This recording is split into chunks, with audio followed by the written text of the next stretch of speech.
Assalomu alaykum aziz do'stlar, xabarlar kanaliga xush kelibsiz. Agar kanalda yangi bo'lsangiz, video ostida bir dona like tugmasini bosib kanalimizga obuna bo'lishni unutmang.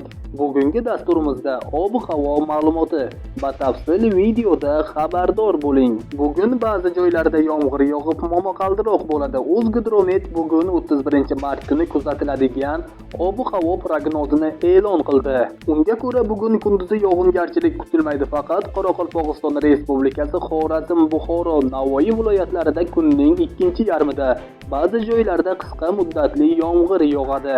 Momaqaldiroq bo'lishi mumkin. Shamol 7-12 metr/soat tezlikda esadi. Harorat 25-30 daraja iliq bo'ladi. Poytaxtimizda yog'ingarchilik kutilmaydi. Shamol 3-8 metr/soat tezlikda esadi. Harorat 27-29 daraja iliq bo'ladi. Tog' oldi va tog'li hududlarda ba'zi joylarda yomg'ir yog'adi. Momaqaldiroq bo'lishi mumkin. Sel, suv toshqin hodisalari yuzaga kelishi mumkin. Shamol 7-12 metr/soat tezlikda esadi. Momaqaldiroq paytida 13-18 metr/soat tezlikkacha kuchayishi mumkin. Harorat 15-20 daraja iliq bo'ladi. Sizlarga yetkazmoqchi bo'lgan ma'lumotlarimiz shulardan iborat edi. Xayr, salomat bo'ling.